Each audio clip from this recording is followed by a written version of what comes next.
hi everybody. Welcome to Inside College Soccer. Um, I love I love the Twitter sphere. I do. We meet all kinds of amazing people. I've met friends and colleagues and all kinds of people through the Twitter sphere. And today I have one of those people, Dr. Erin Henderson, PhD, and she's been doing some amazing research on athlete burnout. And it's something that I've noticed. I feel like it's an increasing phenomenon in our society. I don't remember my friends when I was growing up and playing, and any of us ever talking about burnout or feeling burnt out necessarily. We wanted to quit. We were done with it. We just quit. But it wasn't this drive to continue to play, even though you were feeling this burnout. You felt like you needed a break. And I feel like it's something that societally we are seeing rise, seeing an increase in the number of kids that are burnout. So I want to welcome to the podcast today, Erin Henderson. Hi, Erin. How are you? Hi, I'm great. Thanks for having me. Good. Now you're located where? Where are you out of? I live in Chattanooga, Tennessee. Right on. Okay. Tennessee. I've been to Nashville and I've been down to University of the South down in Sewanee, but I've never been exactly in your neck of the woods. So yeah, welcome to Inside College Soccer. I appreciate you coming on today. Thanks. I'm pretty excited to talk about this. All right. So let's go. Let's dig right into it. So you did a research project on something near and dear to my heart. So what was the title of your research project? What made you want to dig into this? Yeah, so to give a little background, I grew up in Pennsylvania in a soccer family, one of five kids. All five of us played soccer. My parents were both coaches. My one older brother and myself went on to play collegiately. And I played, full scholarship soccer player, played for 2 years, and then transferred schools. And I moved into coaching for a couple of years. And then I just needed to step away from the game for a while. And when I did, it wasn't until my kids started playing soccer that I kind of got back into it.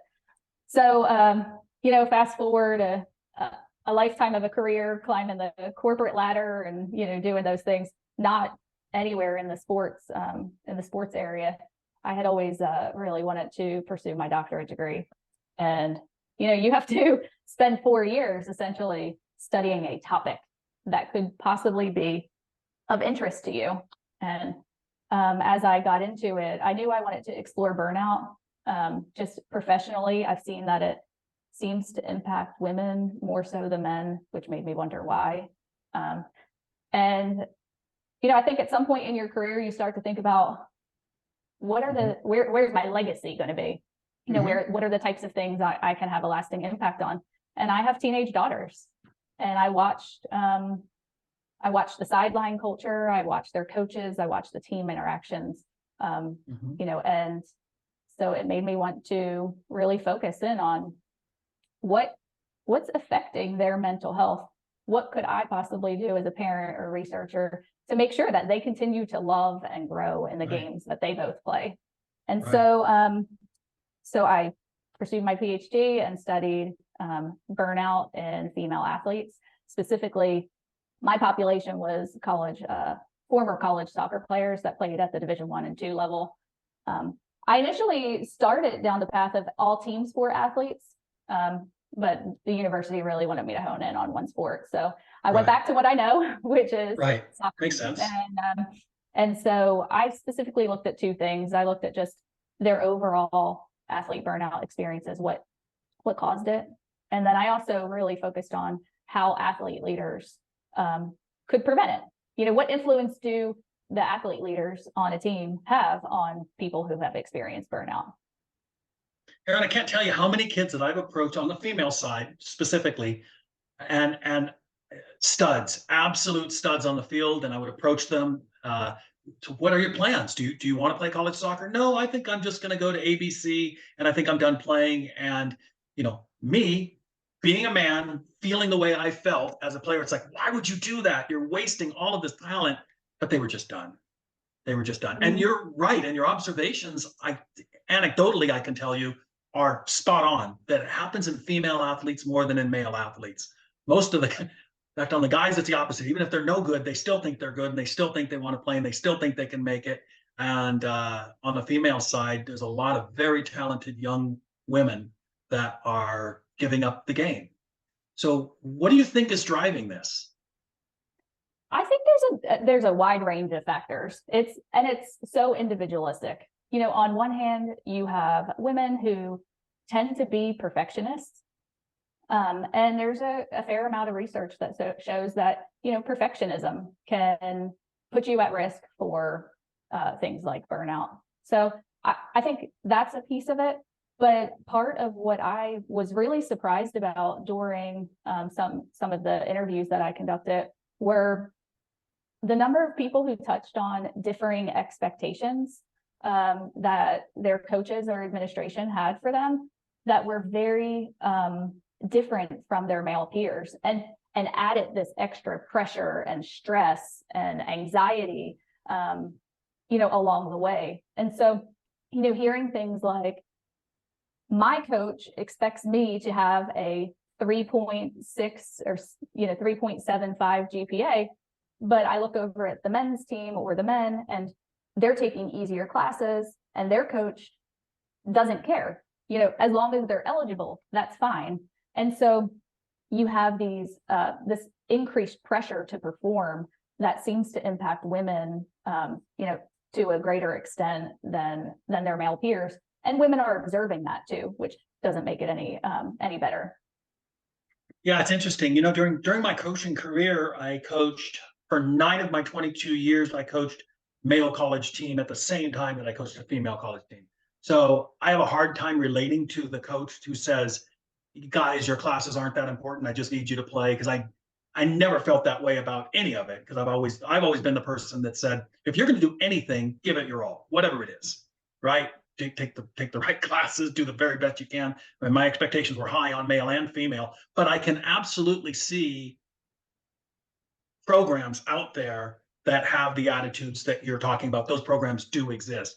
I wouldn't say it's every men's program. That would be silly. And I wouldn't even say it's the majority of men's programs, because I know a lot of male coaches that are driving their athletes to excel academically and socially, and from a community service aspect, and from a player performance aspect. There's a lot of male coaches out there driven, but I can see that likely does happen in programs where the men are getting off easier.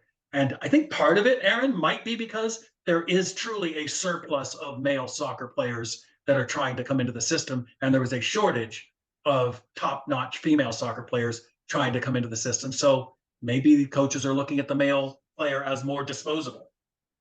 If they fail out, they fail out. There's 10 ready to take their place. It's your business. You're an adult. Do what you want to do. Just finish the season and help me win. What's interesting is there are women who feel that way anyway. That feel some of what they talked about is this difference in pressure and expectations on them, but they never seem to feel confident in their position on the team, because they feel like there's all these other women who could come and replace me. Right. You know, this super competitive element to, you know, being a higher tier college athlete. It's interesting. It's something I focus on now. Both of my daughters are almost in recruiting phase. You know, I have one that's a 2027 and one that's a 2025, and we talk a lot about, you know, what do you want your goals to be? If you don't care about being a professional athlete, then do you really need to go to one of the top 10 programs and put that level of competition and stress into, you know, what should be a really good experience?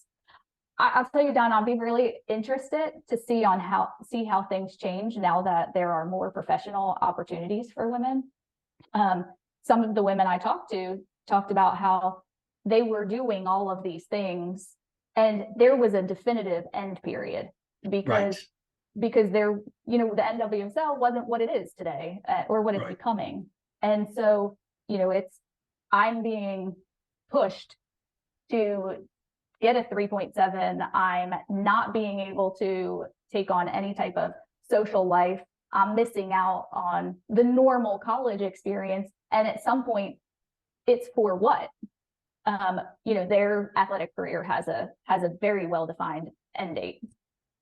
So it'll be interesting to see how now that there's more opportunities for women, theoretically, in the United States, do more women feel like they could have a future after college soccer? And if so, how does that impact their mental health during the period of time which they're a college athlete?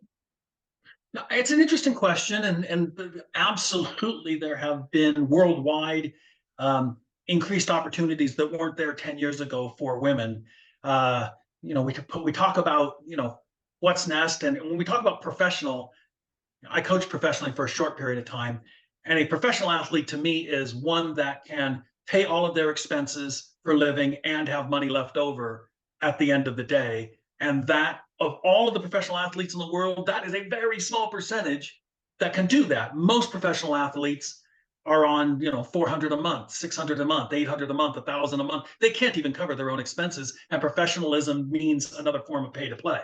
I mean, if I have to pay money out of my pocket to live in order to chase my dream, but I still am short of cash coming out of that endeavor, in this case playing soccer, then is it really professional? There's an old country western line, semi-pro means semi-paid, which is really what most professional soccer is. Oh, I signed a contract. Really, you're semi-pro, part-time ditch digger, or whatever you are. And it's so this reality of professionalism, I'm not sure that it really has changed, that it will change much on the women's side long run, because once you get the word out there that you aren't going to make a real living at this, and even if you make a living to barely pay your expenses, really, at the end of the day, you're still going to need something else to fall back on. You won't make millions and millions and then retire and never have to work again at 35, like you might find in American football or basketball or baseball if they handle their money right on the men's side.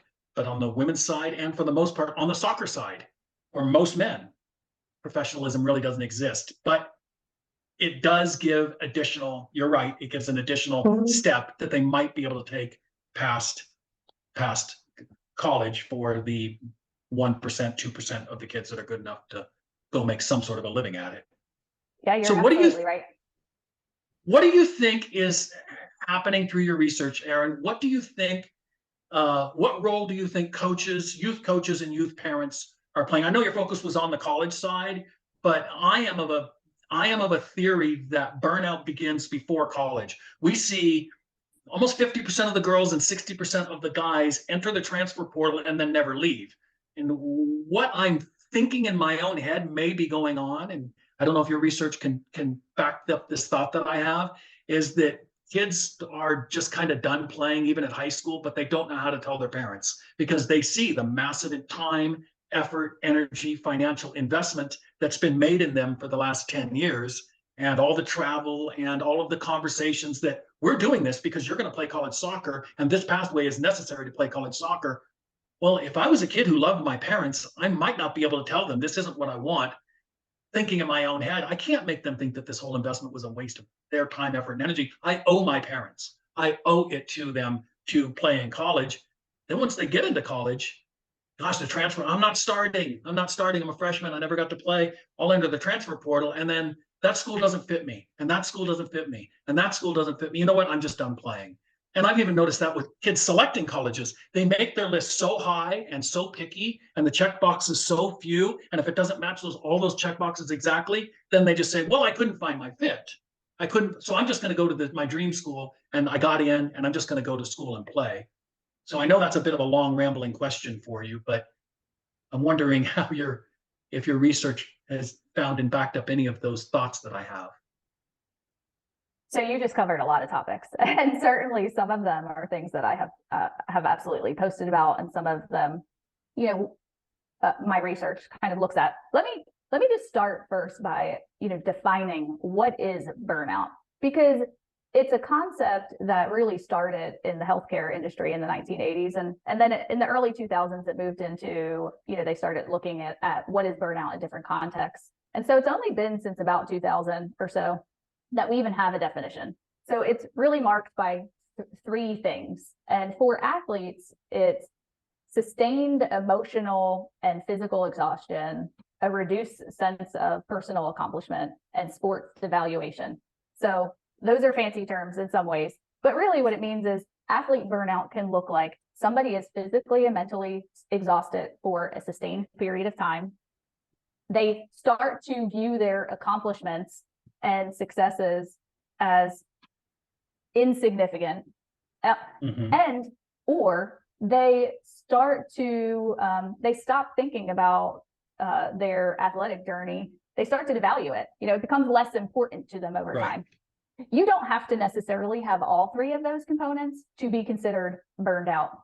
And there's not exactly a formula that you can pull out that says, okay, if you're this percentage of all these things, you're burned out. Then I'm burned out, right? Yeah. So, I mean, the root of it, though, is like this idea of chronic stress.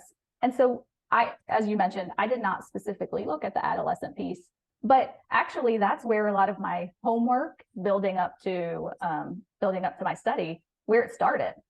And I did find that, younger athletes, especially in soccer, are soccer players, specifically female soccer players, are at a higher risk for experiencing burnout in youth. And it has a lot to do with how early younger female soccer players tend to specialize. I mean, that's a piece of it. Obviously, it's a topic that's a lot more complex, but they're certainly at more risk. When I did some interviews, it was interesting to me that several women who said, they had experienced burnout in college, as we were talking, they actually said, you know what, now that we're talking about it, I think I was actually burned out in high school. Wow. And they attributed it to starting the recruiting process. I've been hearing that a lot. Yes. And so it was really interesting. And so as I, kind of pulled that out of them a little bit, the root of it was the recruiting process started to make it feel like a business. I agree. And not only did it start to feel like a business, it stopped being fun. Yep. And I could no longer make mistakes because I had people standing on the sideline, and my parents really wanted me to get a scholarship. Right. And so, some of what you're talking about is really supported by not only my study, but I've published a couple of times on my Twitter, the NCAA, data, their own data shows that these kids are reporting, I say kids, when they get into college, they're young anybody adults, younger than us is a kid. We know how that works. That they're reporting things like, my parents expect me to be an Olympian. My parents expect me to be a professional athlete. That's right. And at a much higher percentage, my parents expected me from a young age to be a college athlete. And so, as a researcher, obviously that catches my attention. Even more so as a parent, I changed my language with my own kids as a result of a lot of what I've learned. So I don't tell my kids, I expect you to be an athlete in college. What I tell them, and I think both of my kids are capable of being, going down that path should they choose it. But I always tell them, this is your choice. This is your first real major adult decision, is where you go to college and whether or not you choose to commit your time to being an athlete in college. Or whether you go to college at all. I mean, that's the other piece, is that we've grown into the society where we're going to start their college savings account the day that they're born. Well, what pressure does that put on a kid? So we've got a friend of ours that went to lineman school, and he's making $30,000 a month, stringing lines, traveling all around the country. He'll retire at probably 35, 40 years old with more money than most people that have a PhD. Will retire at 75. So, we've gotten this thing in our society where, you'll do this and you'll do that. And we're planning our kids' lives out for them without giving them any say in it whatsoever. I would imagine that would create pressure, which could lead to burnout, just that alone. Yeah, absolutely. Anytime you're putting a person is experiencing chronic stress, then it can lead to it. Now, that's not to say that every person, every athlete doesn't experience some level of burnout during the course of a season. There's research that shows that basically burnout kind of progresses over the course of a season, and towards the end of the season it kind of peaks, which I think instinctively for anybody probably that's been a coach, can kind of guess that makes a lot of sense. You're exhausted from the course of a season. maybe have dealt with injuries. Right. So, I mean, definitely don't want to convey that experiencing any type of burnout means you are for sure going to quit or withdraw Right. from your sport. You know, there's times where it kind of ebbs and flows for sure, depending on the person and the personality and the season, you know, and what their experience is with the season.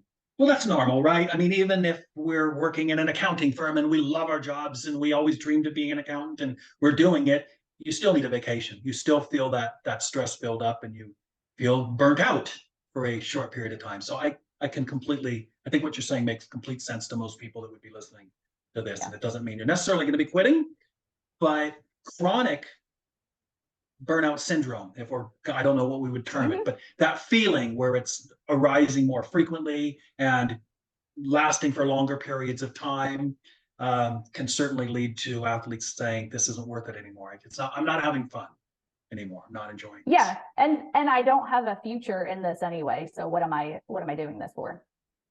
Which is wild, right? I mean, why do we do sports? Where do, you know, I used to teach a class in college called Sports and Society, right? So basically sociology of sports.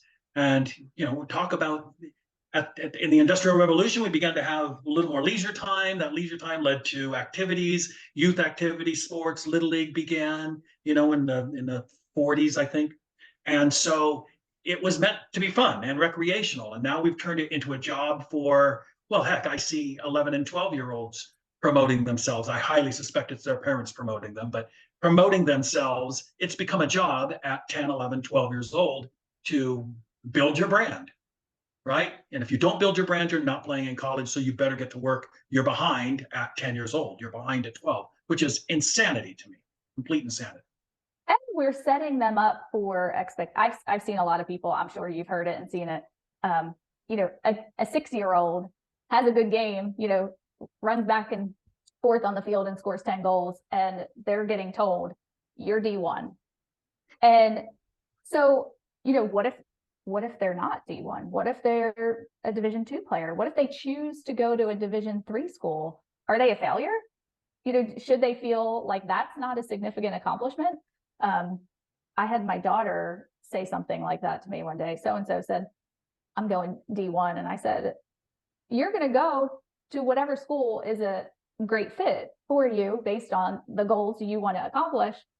And I will be equally proud of you if that's an AIA school, if that's Division III, if that's Division II.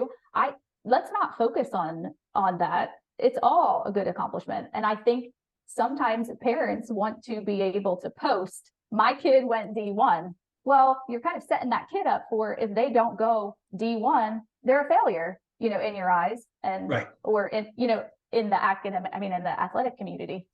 And it just doesn't make any sense to me to put that pressure and stress and level of expectations on kids from such a young age.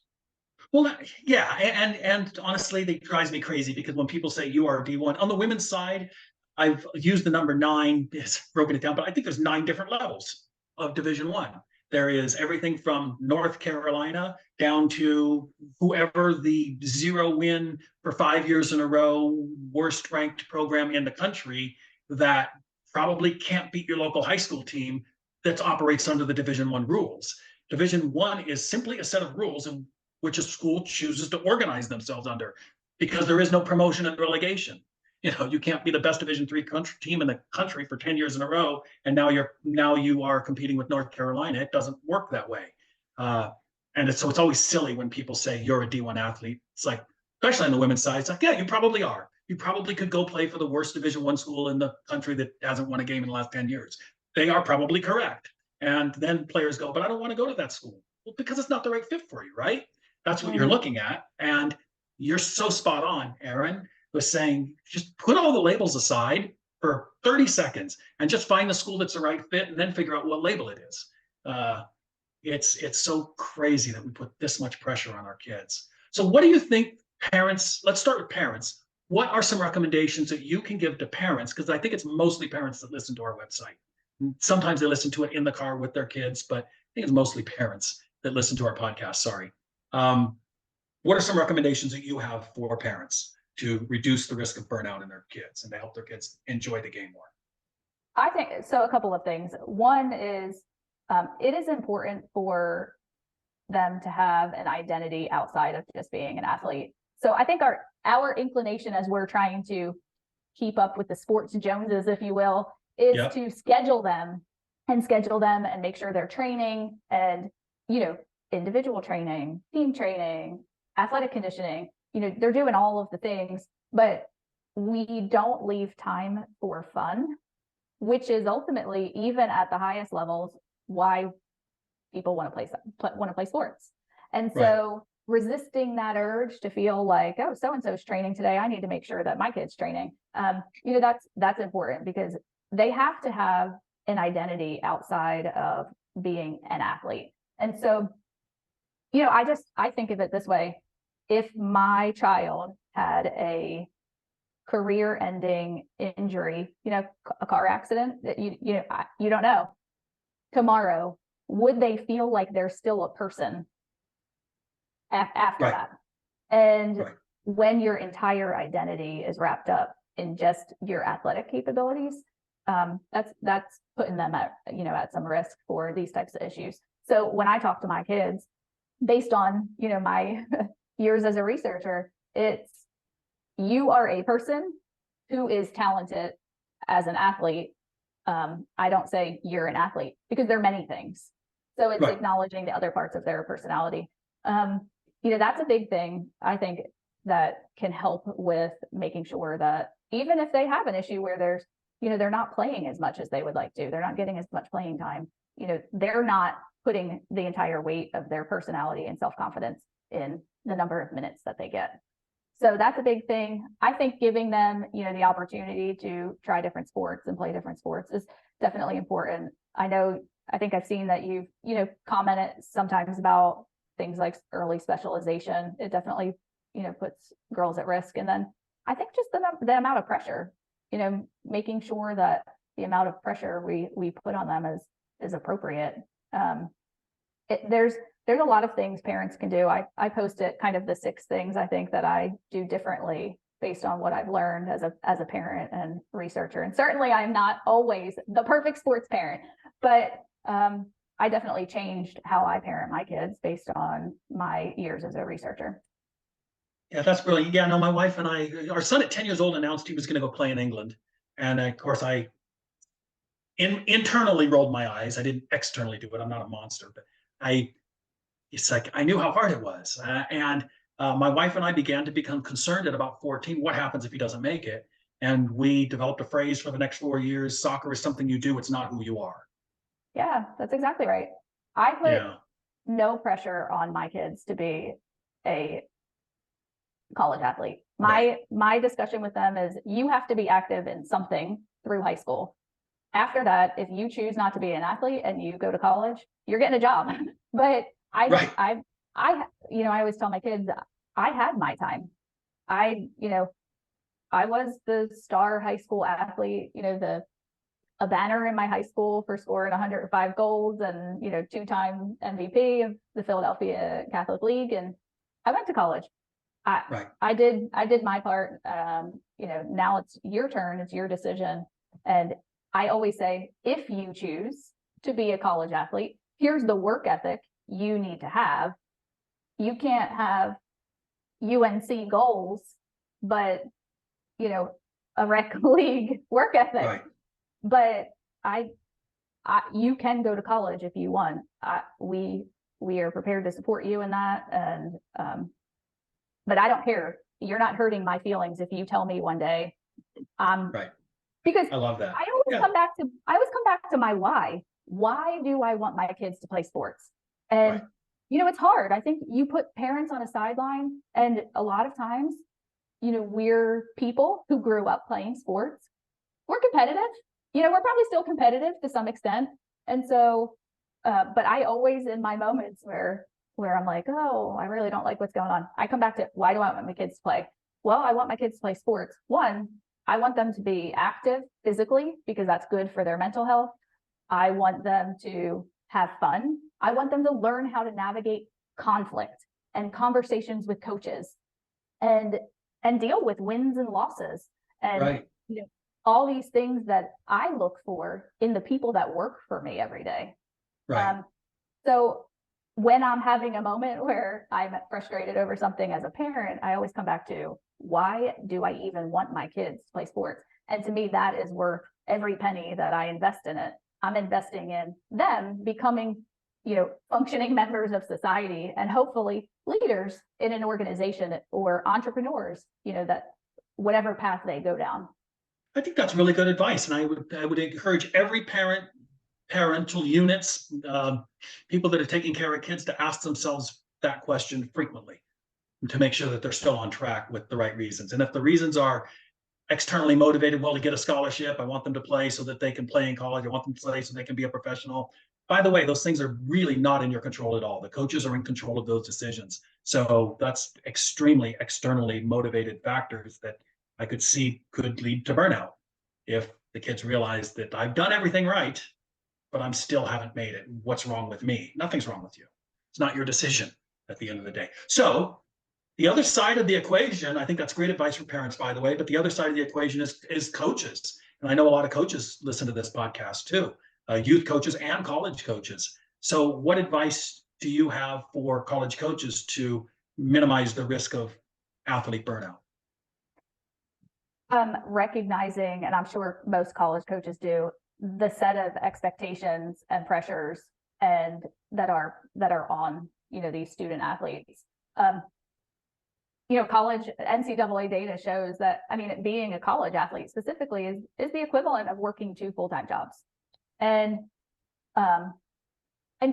players want coaches who see them as a full person, not just a number on the roster. That helps a lot. One of the things, Don, that was super surprising to me actually in my research was the number of players who I talked to that had sustained injuries. So if I were giving the coaches another suggestion, it would be to make sure you're looking out for and checking in on injured players. Some of the women who, almost half of the people that I interviewed had sustained some injuries. And what they talked about was they were still required to go to all of the team functions, but then they had to squeeze in their physical therapy or their recovery efforts. And I think that's probably, if I'm a coach, well-intentioned. You still want the person to be feel like they're part of the team, but really for a period of time, they need to be focusing on their recovery, and making sure they have the resources available to focus on their recovery. Because especially if you have a scholarship athlete, what they're worrying about is, I have to get back to prove my worth. And I heard that from a number of the women is, I sustained, this injury. I had to squeeze in PT. I didn't get the adequate opportunity to ramp up my training and minutes because I was so worried about losing my scholarship and getting back to where I was. And this, what was interesting about it is this wasn't, their feelings around this lasted for years after they were a college athlete. So you think about the long-term implications. Some of the women talked about how they, for years after they stopped playing, they couldn't think about soccer, had a healthy relationship with the gym, unhealthy relationship with food, all of these long-term impacts of this experience. So my second tip to coaches would be to really look out for those who were injured and think about whether or not, as an organization, as an administration, the athletes who are injured are feeling, supported in their recovery. And then the third thing is the team environment. It really matters. I had a really smart, experienced coach tell me one time that women have to like each other to perform, and men have to perform to like each other. Right. Right. And it's really true. One of the most important things I heard about was women feeling included, and that includes women's views around coaches picking favorites. I was surprised to hear the number of times I heard about coaches picking favorites and what the impact was. One woman told me, she said, I burned myself out trying to become a favorite. Oh, wow, that's interesting. She said all of the extra training I did, Right. I just tried really hard. The people pleaser in her, I'm sure, tried really hard. I saw the special Mhm. treatment that the favorites were getting, and I burned myself out trying to be one. Wow. That's powerful. Yeah. The long, like you said, the long-term effects are something that we have to really consider. So how would you recommend, from the coach's perspective and from the parental perspective, that we bridge the gap so that coach and parent are working the same direction and not sending conflicting messages to kids? A lot we could do from a young age to educate parents. I feel like, a lot of the pressure and stress is well intentioned, and I think some of it, um, if you, I truly believe when you know better, you do better. So I think there's an opportunity to educate parents and then coaches too. I really think it stems from communication and open dialogue between coaches to players, parents to players, coaches to parents. That gets more complicated when you obviously get into a college setting where there's a lot less communication between you hope between the Yeah. parents and the coaches at that point. Right. I mean, You know what? that's really, That feeling is even happening at the youth level, though. I mean, I see coaches post online, I don't want to talk to the parents. The parents shouldn't be approaching me. And we're talking about minors. We're talking about, younger kids. So I think that idea that the perception that some coaches have that their level is above the parents and they shouldn't be dealing with the parents, I think that's an ill-conceived notion. well, and in most cases, the parents are the one paying your salary. Absolutely. Yeah, So you got to absolutely. recognize who the actual customer is in that case. And Absolutely, Erin. Yeah. What are some resources, Erin, that parents and coaches alike could look for and be able to utilize to find out more about how they can support their athletes and help prevent burnout? there's not a ton of resources out there. What's interesting is, I think there's some things that you could just find online. I mean, there's other people like me who have done similar research. But there's not one single or just a couple specific sources that I could point somebody to and say, this is the place for the resources. I think for coaches specifically, I think it would be great for coaches to take a look at the NCAA website. They certainly have a research center, and a lot of the information that I share is from there. The NCAA every couple of years does well-being reports, and I think every coach in college specifically should be looking at that. I think even youth coaches could benefit from flipping through those reports. They're charts and graphs and easily, digestible, but it gives you a sense for what's going on. You don't see it necessarily. It's college student data, but to think that those similar things are not going on at the youth level, that's not the case. It's definitely happening at the youth level. So that provides just a wealth of information for parents and coaches to take a look at and to reflect on. Are my behaviors, consistent with my why for why my kids Right. play sports? Right. No, that makes sense. I'll recommend Dan Abraham's. He's got a book for coaches called Soccer Brain. He's got two for players called Soccer Tough and Soccer Tough 2. And it really does Dan does a good job of trying to bring it back to the internal motivation as opposed to the external, because I just know, as observing a lot of athletes, if you truly love your sport and if you're in love with the sport and you can hold that love of the sport with you, that burnout is much less likely if you're doing it because you love to do it, not for a reason. And the other two resources that I would mention to our audience is Positive Coaching Alliance, which is a group that was originally formed out of Stanford.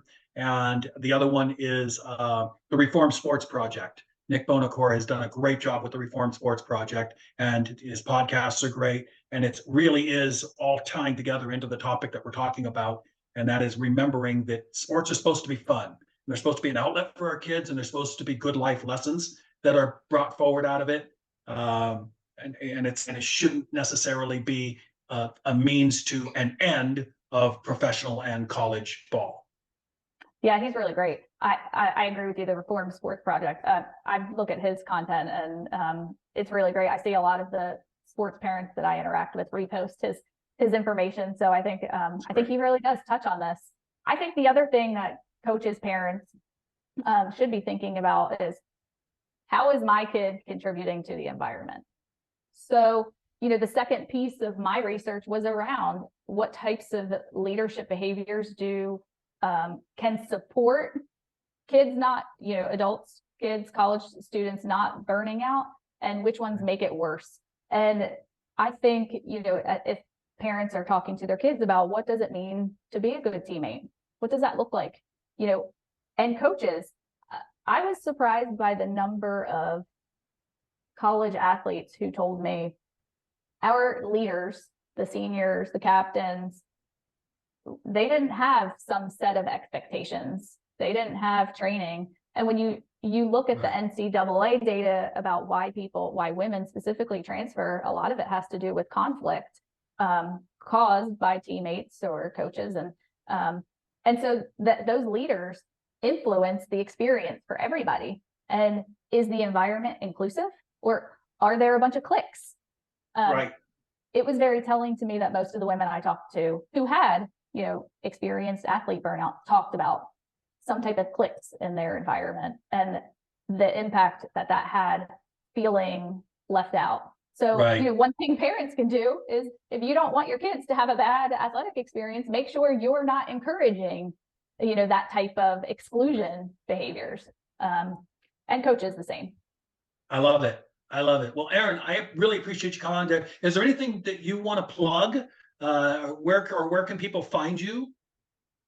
Yeah, absolutely. People can find me on Twitter. That's really the primary place that I am focused on sharing my information right now. And you can find me at Erin K, ERINK _Henderson.